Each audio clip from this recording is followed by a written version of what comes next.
haven't really done a video like this before because on my retro life, I try to be really positive all the time, right? You know, I try to remember the good old days with video games and all the great times that I shared with my dad and my cousins and my mom, and just gaming was so positive, right? Well, no, there was another side of video games.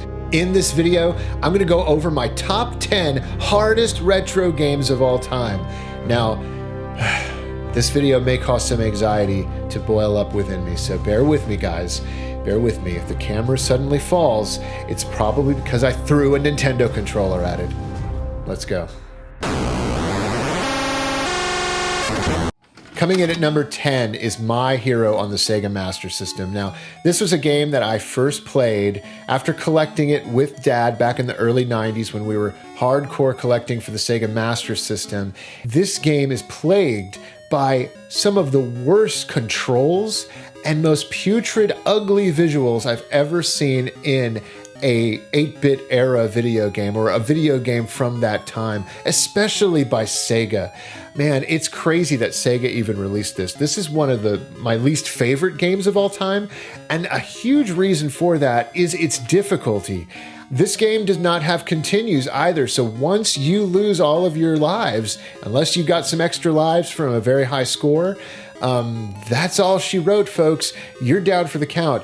And why would you want to spend an eternity learning and mastering this horrible game? It's literally like torture trying to get through this game. But one thing I know is for sure, this is one of the hardest games I ever played in my life. Coming in at number 9, it's The Adventures of Batman and Robin on the Sega Genesis. Now, Batman games are notoriously difficult. This game should be a top 10 Genesis game for me, but it really isn't because it is so difficult that I can't find any enjoyment in it. It's one of these games where you are just hit with a barrage of enemies and gunfire and things flying at you. It's just really like somebody vomited all over the screen projectiles, almost like a bullet hell shooter, but in a side-scroller format. I mean, this is crazy what you're going to experience in this game. It's almost like sensory overload at times, and it's a beautiful game. It's actually one of the last Sega Genesis games that ever got released. In late 1995 it came out, and I remember getting this game with Dad and really having so much hope over the fact that this was a brand new Batman game. The visuals looked amazing. I mean, it was cutting edge. It's one of the greatest looking games on a 16-bit platform, but the game is just so difficult, and it has a very limited amount of continues. It's so unforgiving that it just isn't very enjoyable. It plays like a run and gun shooter, almost like Contra. You're throwing these batarangs and projectiles as either Batman or Robin, and it's just such an amazing game to look at. I really love the gameplay. The game takes you through some amazing locales in Gotham City and has you fighting some of Batman's greatest enemies, greatest rogues from his gallery. And I just love what they're able to do with this game and its visuals, but I can't get very far in it. It's literally one of the hardest games I've ever played. Coming in at number 8, it's The Lion King. Now, this will be a cautionary tale for you all. This is a tale of a game that is meant for sociopaths, masquerading around as a children's Disney game that was released in 1994. Because of this game and this movie's popularity, I think more so than any game on this list, so many of you watching were probably haunted by this game, and especially the second level of this game. Yes, the Just Can't Wait to Be King stage. Of all the stages, you would think something so happy and so bubbly and such a wonderful song from the movie. Everybody's dancing and singing. I just can't wait to be... No. You can wait. You can wait because this game is going to make you wait. You're going to play this stage over and over again, beating yourself over the head, trying to figure out how to get past the ostrich scene. There's a moment here where you have to ride an ostrich and jump over these crazy branches and deal with these monkeys that are throwing you around in this puzzle-like pattern. This was way too difficult for a children's game on the second stage. You're supposed to ease the gamer into something. You're not supposed to make them regret buying the game on the second stage. If I were to hand the controller over to my daughter when she was real little, like 2 or 3, and watching The Lion King and say, "Here, honey, here's your gateway into retro gaming," I don't think my daughter would ever have gotten into video games. She would have been so frustrated in the first 2 stages of this game that she would have just given up. And that would be a very sad thing. Lion King, robbing children of a lifetime of joy and happiness with video games. At number 7, we have Comix Zone on the Sega Genesis. Now, it is notoriously difficult with its limited continues. Especially when you first start early on, you have limited continues. When the game thrusts you into its world, you think you're in for maybe a forgiving game. It holds your hand a little bit in the beginning as you walk through this amazing comic book panel world. The whole game is designed like you're playing through a comic book. It's a comic book come to life. I really love this game.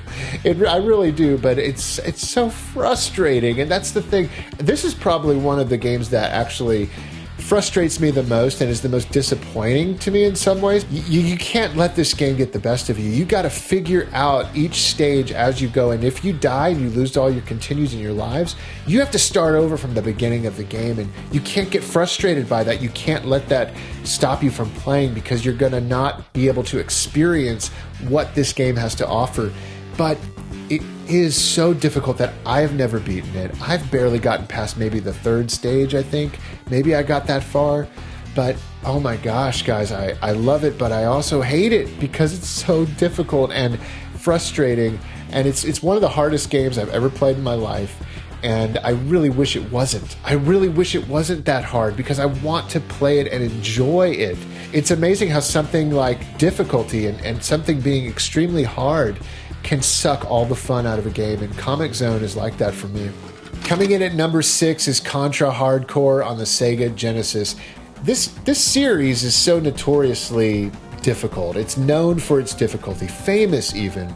And most of the time, you can get through a Contra game by either using the Konami code, the special 30 lives code that granted you 30 lives, or you could, just kind of get through it because it was, one of these games that it challenged you and it was difficult, but you could figure out the boss patterns. You could figure out a way through and master it.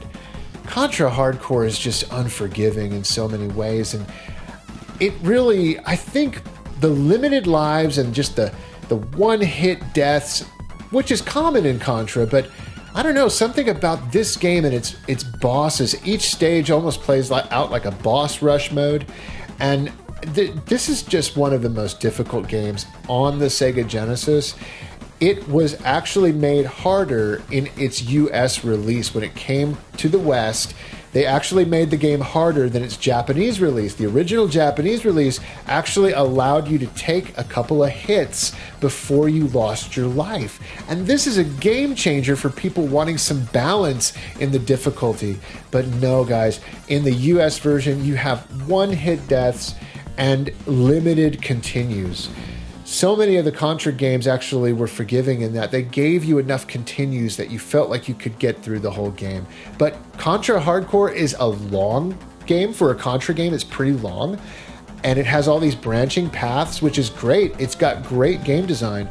But, oh my gosh, guys, it's unforgiving. It's relentless in its ability to just drive you insane. It's one of these games that I think I am a much more insane person having played it. If I'd never played this game, I might be a little more sane. Coming in at number 5 is Ninja Gaiden 3 on the Nintendo Entertainment System. Now, Ninja Gaiden is, oh my gosh, everybody knows, at least if you don't know, now you do.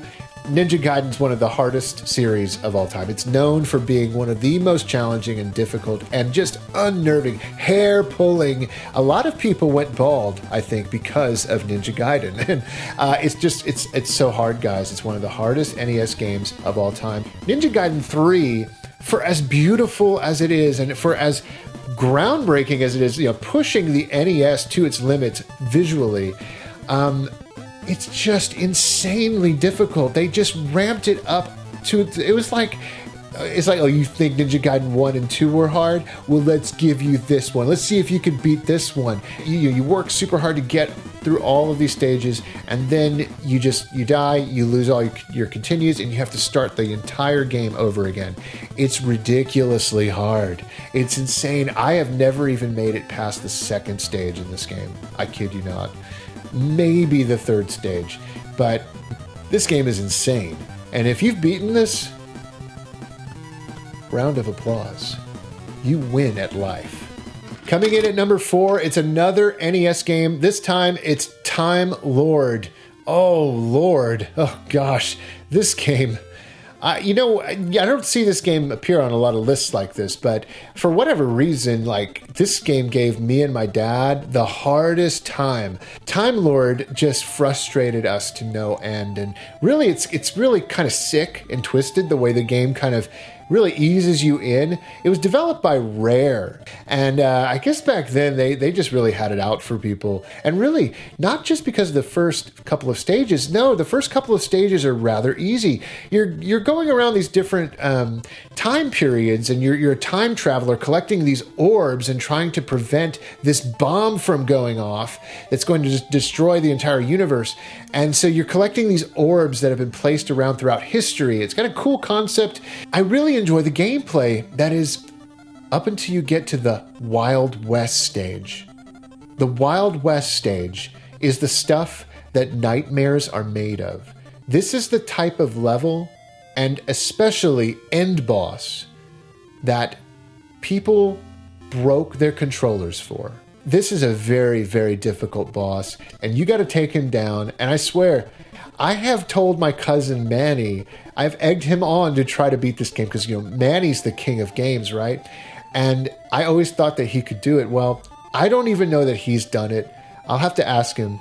But during our rental of this game, I remember Dad and I getting to this boss and just laying into him and thinking we were doing everything right, following his patterns and avoiding his shots. We thought we were doing it right, but we just could never destroy him. We could never beat him. It's like he was an undying boss. It felt like he just was invincible, is what it felt like. I've tried in later years, and I've had the same difficult time. Maybe I'm missing something. Maybe I'm not doing it right. But I can never get past this boss in the Wild West stage of Time Lord. It's notoriously one of the most difficult bosses and video games of my life. Coming in at number 3, it's Super Ghouls and Ghosts on the Super Nintendo. Now, you knew Ghouls and Ghosts or Ghosts and Goblins, something from that franchise, had to make it near the top of my list, right? I mean, I did an entire episode on how this game and this franchise frustrated us to no end and was notoriously one of the most challenging and difficult games of my retro life. Well, you can try your best to just get all the way through it, master each extremely difficult stage with its extremely difficult bosses, and really, this is a 2-hit wonder. You get hit twice after you have armor, and you're done. That's it. It's so challenging, learning all the patterns, learning how the stage plays out and is laid out.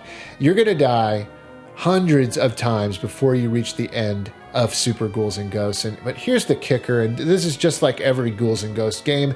You make it to the end, you think that you've had blood, sweat, and tears on your controller. You get to the end, you think you're at the final boss, and then all of a sudden the screen just comes up and it says, "Sorry, you got to go back to the beginning of the game and find this item that you missed in order to beat the game." It's notorious. It's so famous for slapping you in the face and making you replay the game from beginning to end. You have to play the game twice, and the second time is harder than the first time. It's a cruel punishment. Again, it's the developer just laughing in your face.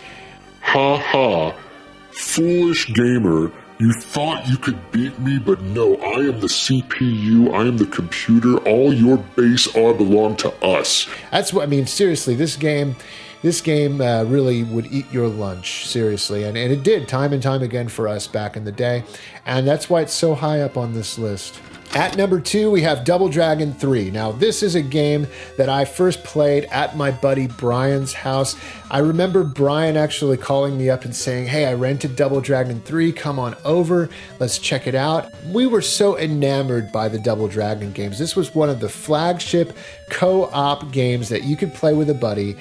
It was the series that really introduced me to beat 'em ups, and it was this big thing when he rented Double Dragon 3. It was like, Double Dragon 3 is out, let's do it, let's go, let's beat it. No, we're not gonna beat it. There's no way we're even gonna get past the first stage. This game is so hard.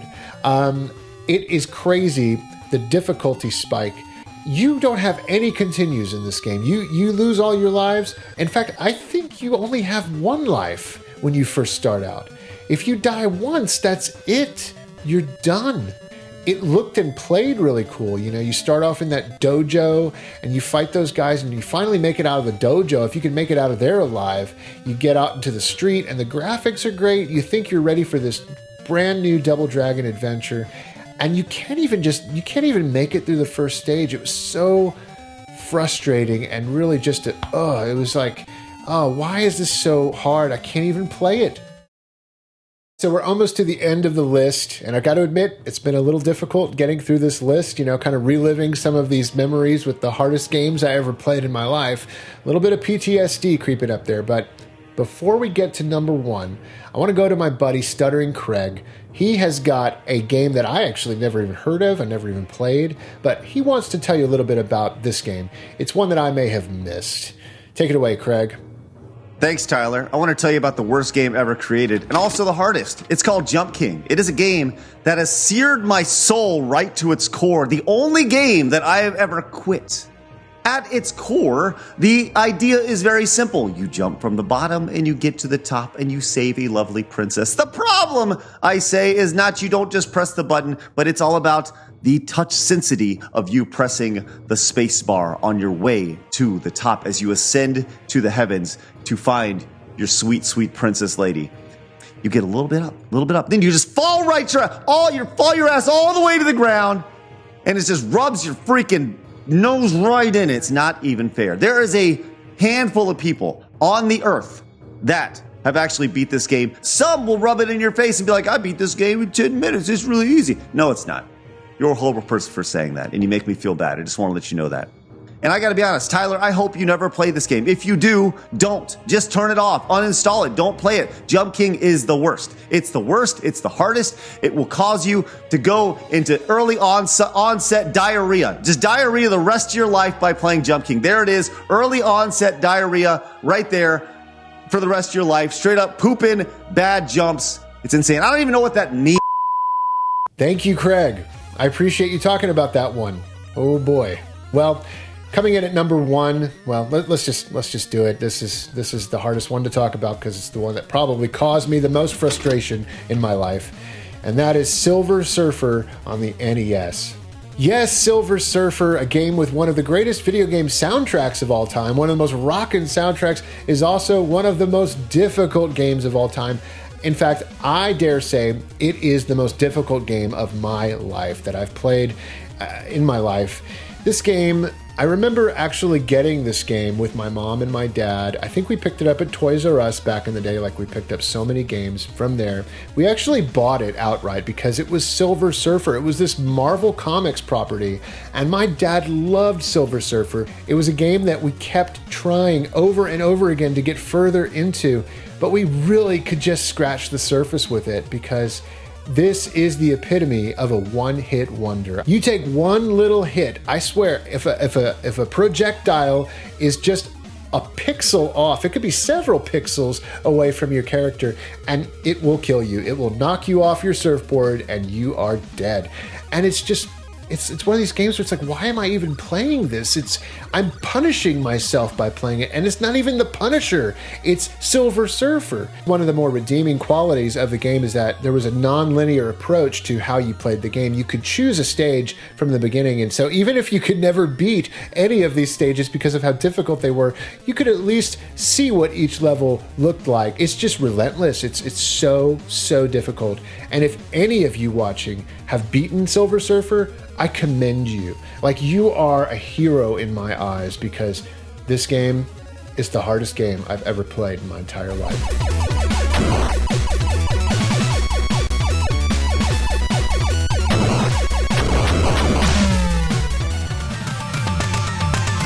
Well, there you have it, guys. My top 10 hardest games of all time.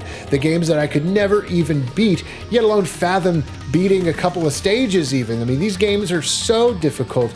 These are the games that really, I look back and I have the most PTSD from these games. These are the games that caused me the most trouble in my life as a gamer. And really, if I go back and play them, I'm only going back to punish myself more. And why would I do that? Sometimes we're like that. We are gluttons for punishment. I think every gamer is, because video games are often about trial and error, especially the old games. It was all about learning the enemy patterns, figuring out how the stages are laid out, and trying again.